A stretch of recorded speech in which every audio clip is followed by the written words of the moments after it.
or thereabouts, the same rapid speed.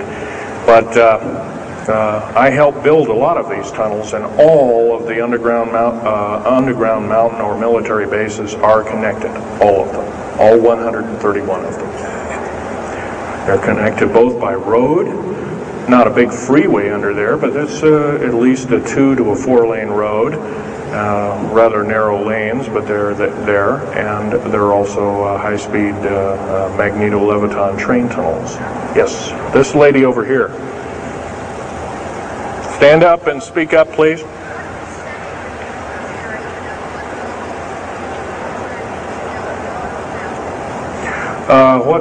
What levels of military personnel know about this? Most of the levels of military know about this, especially the higher levels, higher officer levels. The enlisted, I'm sure, don't, or is basically kept in the dark like we are, end quote, we are. So, yeah. This fellow right here with the hat on. Where are most of these bases located? Well, there's 131 of them in the United States, 127 of them in the lower 48. There's some in Canada, I'm not counting those, and some in northern Mexico, I'm not counting those either. They average about 4¼ cubic miles hollowed out underground, an average depth of 5,700 feet underground. Average cost $17 to $31 billion each. They employ anywhere from 1,800 to 10,000 people. And some very large ones now being built in Sweden, one of which is repudiated to be 30 cubic miles. It'll take 5 years to build that one at a cost of about $2 trillion. And that's all being supplied by the United Nations. Yes. Anybody over here? No. This gentleman. Speak up, please. Okay, you want to know exact locations of all these? Well, for where all of your Army, Marine Corps, Navy, and Air Force bases are, they're with all this present, not the ones closed in. By the way, the closed down bases are now being used for gasoline storage and equipment storage and these kind of things. So they're not really closed down yet. Boot camps, end quote, boot camps and all this kind of stuff. So-called prisoner camps and these kind of things. Right now, our police, for instance, are being trained by the Air Force and the Army intelligence in martial law research, as they call it. How dare they call that by that name?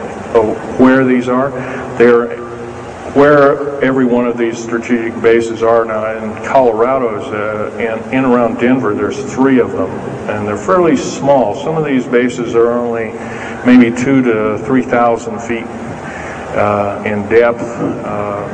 Some of them were built a long time ago, back 35, 40 years ago, and they're only maybe 500 feet, and they're mostly for equipment storage. Denver, and then there's Fort Collins. There's also Colorado Springs area has a number of them. By the way, Colorado Springs is kind of a famous area. Nikola Tesla's laboratories were in Colorado Springs, and need I say more? I'll leave that up to Al Bielek. As far as Nellis Air Force Base, there's 9 underground mountain bases in Nellis Air Force Base. That's in Nevada. It's north of Las Vegas. There's going to be a UFO show and conference in Mesquite here later on this month, and that's up very close to, end quote, Area 51. That whole area, by the way, the state of Nevada is 81% end quote, managed or owned by the federal government. The land is either restricted or run by the federal government. That's why there's groups rising as we speak, dealing with the problem very vociferously, and senators are now getting involved. So evidently waking up is occurring. Yes, this gentleman over here. Speak up, please.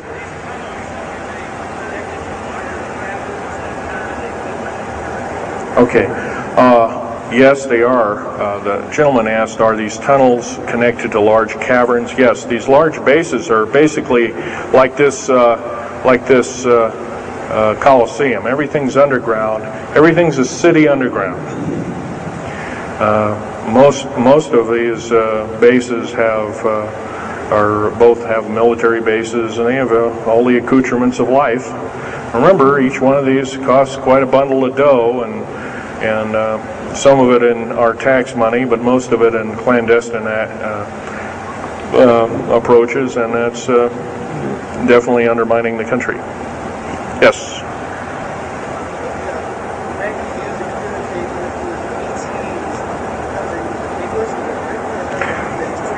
Well, some of them have a difficulty in understanding our language. It's too slow to them. If you've heard whale songs or bird chirpings at high speed, it's about what these aliens sound like audibly to us, so it's a bunch of gibberish. Yes, they've slowly actually broken down. There's 11 prototypes or 11 civilizations of aliens visiting this planet all the time, all of which are known by the U.S. military, 9 of which are not very good indeed. They're pretty bad news. 2 of which are benevolent, but the benevolent ones have supposedly left.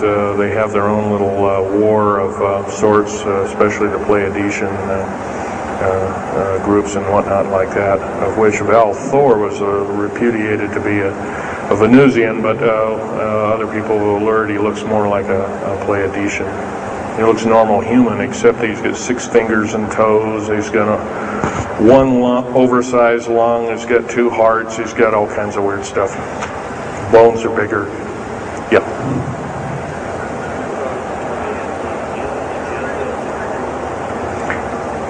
The man asked, do I tie in the alien agenda to the New World Order? Yes, sir, 100%.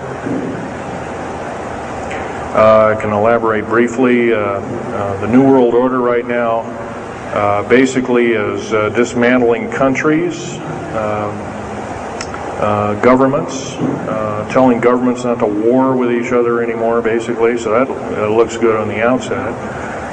They're taking their orders directly from the aliens who've got their own timetable. They want the one world order because they want the planet for themselves. And, of course, you've often heard of the term Global 2000, and that's a supposed sinister plot, or has been a group of sinister plots to produce biological weaponry to reduce or thin out the so-called ethnic cleanse the population of the planet by 5/6, or roughly 5 of 6 billion people, enslaving the rest to work willy-nilly with the so-called people of the New World Order. Now, another peculiar thing is the alien agenda is not really well believed nor understood by a lot of these one-worlders.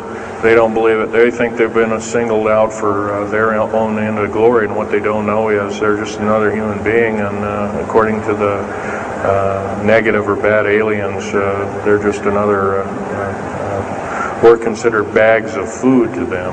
They don't eat us like we think of a cannibal eating a hunk of meat, but they use our glandular secretions as part of their food base, their blood and our glandular secretions like adrenochrome and other kinds of things like this. And in fact, the Atlanta Center for Disease Control has figured out ways that we can combat this and all this kind of thing like that.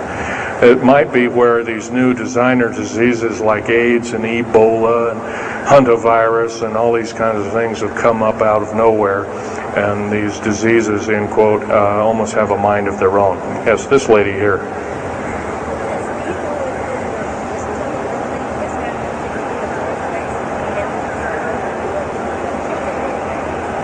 Okay, lady asked, is the tunnel building having an effect with earthquakes? Yes, it could very easily be, although got to remember a lot of these underground bases are constantly being repaired, and so a lot of people have to be hired.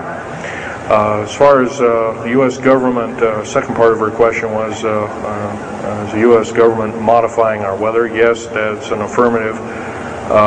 And we have, the U.S. government's been working with the Russians for at least since 1972 and maybe as early as 1966 on weather modification, and it's a well-known fact, and it's well employed. And by the way, they can literally weather modify a hurricane or a tornado out of